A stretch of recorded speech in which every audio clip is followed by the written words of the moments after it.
I was not expecting this, An unexpected car accident, an unexpected loss of her full-time job, just before an unexpected rise in food and gas prices have all created an entirely different life than what Anna Duran was used to. She now turns in recycling for cash.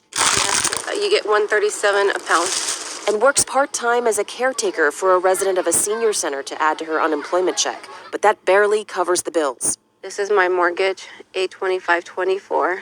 And this is my car payment of $482.99. And those are just some of the fixed costs. She lives in Riverside County, where the metro area's annual inflation rate in June was likely around 10%, higher than the national average. That's because people moved to the relatively more affordable Inland Empire during the pandemic, driving up population and demand for goods and services. Not only have prices gone up, but folks in the Inland Empire can't really shift to saying, well, I guess I'll be able to work from home a little bit more in response to higher gas prices, right? They are the types of workers that generally have to actually commute into their workplaces. And Duran needs to drive for her work as a caretaker. Filling up her car a month ago cost her $94. And groceries? I don't buy meat anymore.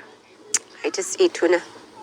She had to take out money from her 401k to cover credit card debt and sold jewelry that she bought for herself when times were better. I don't want to go bankrupt. I don't want to lose my house.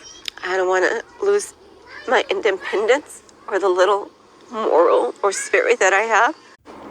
Well, then it reports, Steve, showing some improvement, inflation rate going down, but economists say we still have a long way to go. In the meantime, some people are making rather tough decisions in their lives.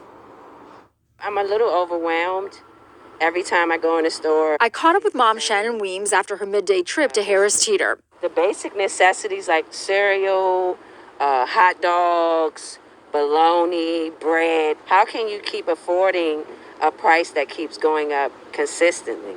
She's on a fixed budget. Weems is going to school while supporting 2 children and cutting costs where she can. This is really tough for us. Some nights we're not eating. You are? I'd rather feed my kids some nights than feed myself, you know what I mean? Because it's really, really, really tight for us. Now the cost of sending your child back to school is going up this year. Madison Allworth outside of Staples. Okay, Madison, how much more are families having to pay this year? So, Ashley, families on average with kids through K through 12, they're going to be spending $864 to get them ready for back to school. That's $15 more than they spent last year, and it's $168 more than they spent in 2019 pre-pandemic. This all according to the National Retail Federation. So we're seeing these families having to dish out a ton of money just to get their kids ready. They're actually expected to match last year's record spending of $37 billion. And even with inflation, they're going to match it, maybe not surpass it. The reason being, people are looking for deals. The families that we spoke to, they say they're focusing on buying in their budget, going for off-brand when they can. Take a listen. This year, a lot of it was just getting the right book bag, getting the binders, getting folders, pens, papers, 3 calculators, highlighters. So I probably spent a few $100s easily. My kids want to go to Staples, right? It's convenient. That tends to be higher. So when I'm really worried about what they're doing, I will shop around. I will look for, I think Walmart's a better option. Shopping off-brand can definitely help you save when you look at how much some of these name brands have gone up in price from last year. Take a look, Scotch tape up over 70% in price.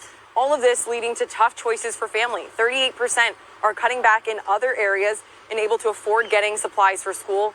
18% are working additional hours to afford it, and 12% are going into debt in order to make sure that they get all the supplies that their kids need for the school year.